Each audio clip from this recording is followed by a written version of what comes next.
The trio stared at each other in complete silence.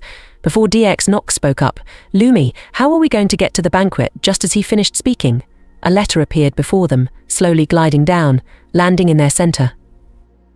"Guess that answers your question," Lumi replied, while looking down at the letter, bent down, slowly picked it up, and read the contents out loud. "Hello, ladies or gentlemen. If you are receiving this letter, it means you have been invited to my banquet. To enter my realm, infuse the magic circle present with some mana, which will open the portal. Please note, this portal does know how many people enter, so trying to sneak the uninvited won't work." After Lumi read the contents, Uriel spoke calmly while his voice subtly cracked. "Lumi, your outfit looks like it's meant for a banquet, although, Dyax, your outfit makes you look common." "Hey, Uriel, you are supposed to support your friend, and it is not like there would be any clothes that fit me here anyways," Dyax Nox playfully replied. "You're right. I don't think anything here would fit you," Lumi answered. Uriel put his hand on his chin, as he thought, "Perhaps I could make something. I'm not too skilled at making clothes, but I'm sure I can figure it out, or you could just go looking like that. But if it is a banquet of actual gods, you might want something a little more showy." "Lumi, can you make clothes?" "I do trust Uriel, but not in clothes," Dix Nox shyly asked. "Huh. I never made clothes before. Strangely, my dad never taught me," Lumi admitted. "Why would your dad teach you? Isn't it more normal for a feminine figure to know how?" Dix Nox asked curiously. "He was really into making things. He held many titles around that," Lumi replied. "However, that isn't the point. We need to get you into clothes. That makes sense for a banquet." "Hey, Lumi, do you have any materials I can use?" Uriel calmly asked. "Yeah, right. Sorry," Dix Nox replied to Lumi, blushing slightly. "Yeah, it should be over in that area of there," Lumi answered Uriel.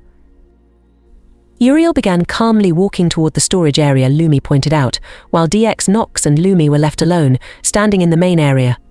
Lumi quickly walked over to her desk, picking up the old letters she'd forgotten about. Before Dx Nox asked her, "Lumi, before the incident on the world you said, 'I'd lose if I fought a full god,' yet you also claim to be a full god. But I know I'd win if we fought. What gives?" "I was cursed. Or at least that is my theory. I was always weak, and I still am. I was born with the title, the weakest god. Only a few months ago, did someone, I'm not sure who, lift it. They also gave me a sword they claimed could harm EGS. But I'm not sure I believe it," Lumi answered sadly. "Lumi, what happened? You sound so sad, and why would you need a sword to harm EGS? If their appearance was more recent," Dx Nox calmly asked. "My parents were killed by EGS. I'm not sure why he did it. According to my dad, he was respected by EGS, and I don't know what my mum thought about him," Lumi answered, a single tear rolling down her cheek. Before Dx Nox had a chance to reply, Uriel came running back. He was holding something, but it wasn't clear what it was. When he reached Dx Nox, he showed him a 3-piece suit that was pure black. Dx Nox gave one look at the suit before speaking. "I'm not wearing that." "Why not?" Uriel asked curiously. "I'll look ridiculous," Dx Nox answered. "No, you won't," Uriel and Lumi said in unison. "Fine, I'll wear it," Dx Nox conceded, sounding defeated. "But how did you finish it so quickly? You were gone for like 5 minutes." "I found an interesting book, and it described exactly how to make a suit," Uriel explained, a look of excitement on his face. "And you not only read the book, but also followed it exactly in 5 minutes?" Lumi asked, sounding shocked. "Hey, surprised? I'm not as dumb as I look," Uriel jokingly said. "Huh? I never said you were dumb. Sorry if it seemed that way," Lumi shyly spoke, with an apologetic look on her face. "It's fine, it was just a joke after all. You should learn how to take jokes better. It makes you seem nicer," Uriel comforted Lumi. "It's probably about time you two leave then. I'll make sure this place gets cleaned up while you two are gone." Lumi opened the letter, looking for the magic circle that was mentioned. She looked up toward Dx Nox and asked shyly, "Could you activate the spell? I still don't have proper control over my mana after Ajax." Sure, I don't mind, DX Nox answered Lumi, a slight smile appearing on his face.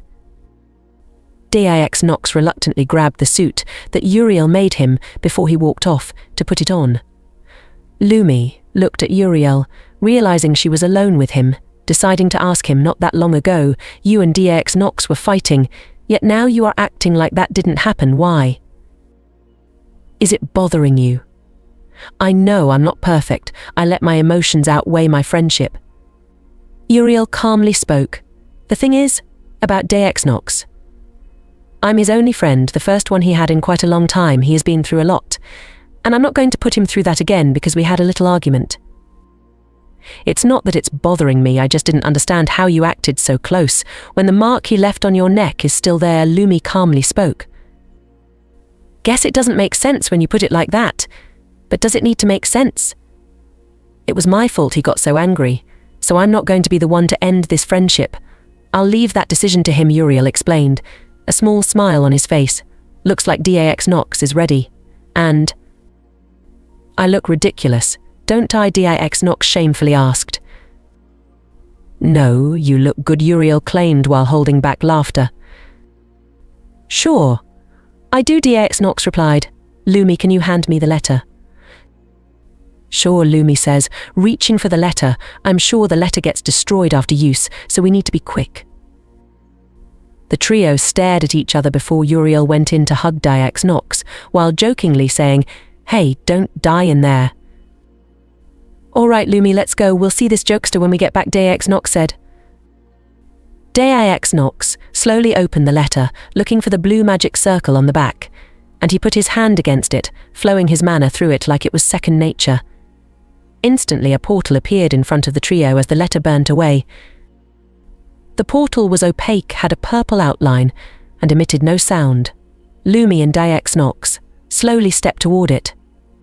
As they approached, Lumi looked, and with a serious look, she told DIX Nox, I know you were the god beheader, but would you kindly not try and kill every god in there? I want to return here alive.